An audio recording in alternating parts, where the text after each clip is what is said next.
I found some pretty nice charts that I like, so I changed my mind. I'm gonna go ahead and record this now, and then y'all can take your time, move at your different pace and everything. That's why I'm throwing it in the chat. You watch it whenever you have the time to go through it. And I figure if I start with the chart in the video, you'll know each video or what we're working on by what the different charts say and everything like that. Can't promise it'll always be consistent with that, but for what we're doing right now.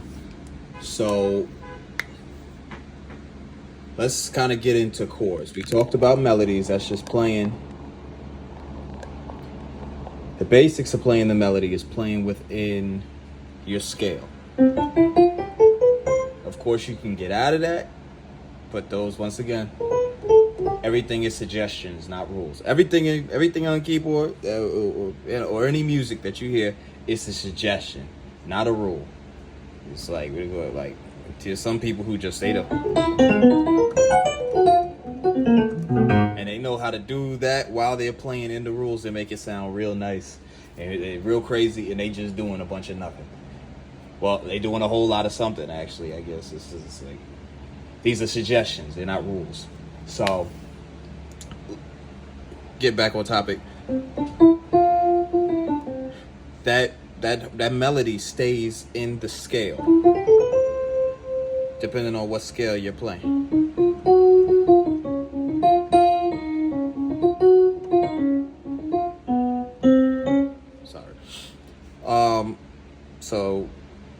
But right now we're sticking to the C major scale. So now we're gonna talk about harmony. That's playing a bunch of notes together, right?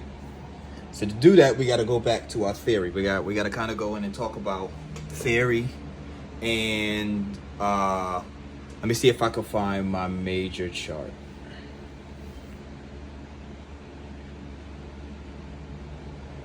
Let me find my major chart. There we go. So my number chart, I mean. So the reason you want to learn the numbers, the letters in the numbers, is because the letters are universal. Like the letters always stay the same. They don't change. But the numbers is based on what key you're playing in. I'm playing in.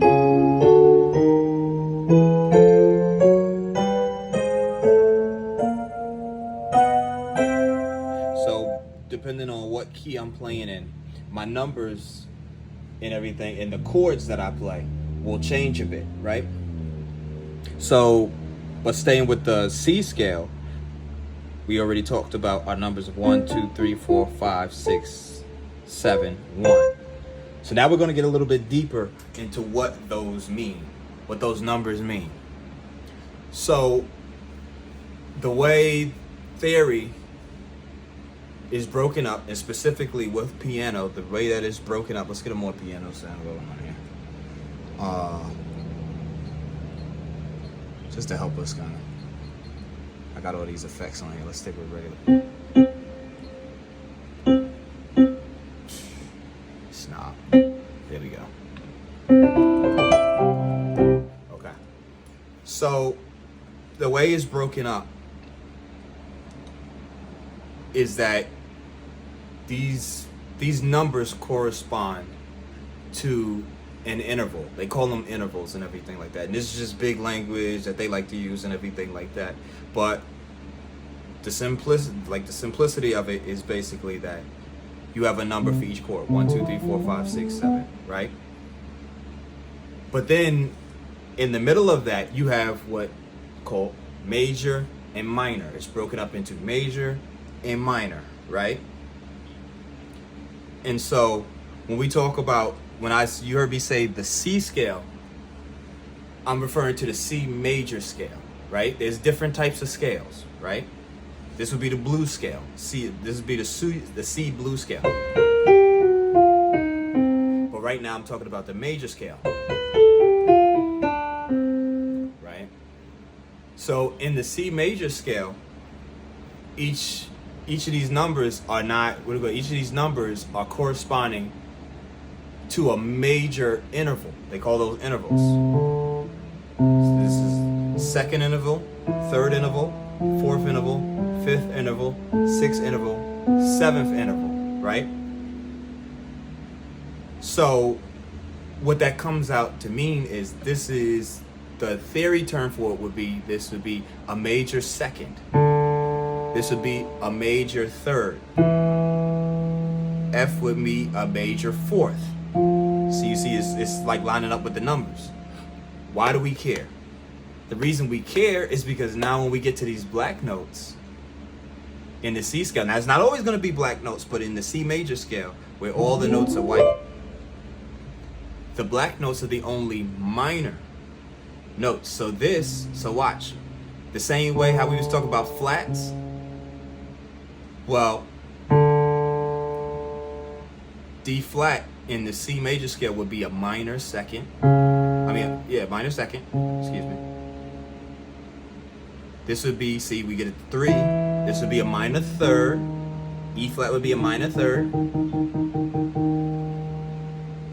And then come all the way up here, 5. This would be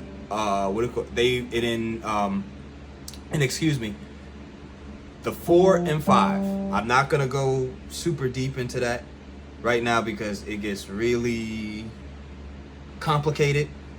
4 and 5 are called perfect. So this is a perfect fourth and a perfect fifth. Don't ask me why. It's really like, I got a video for y'all explaining it, but it gets really complicated. We'll get into that a whole nother time. All you need to know right now is major second, major third, perfect fourth, perfect fifth, major sixth, major seventh, minor second, minor third, 4, 5, minor 5, minor fifth, minor sixth, and a minor seventh. So that's step 1. So like that's the first step in the theory. We're gonna go into it. We're gonna keep going.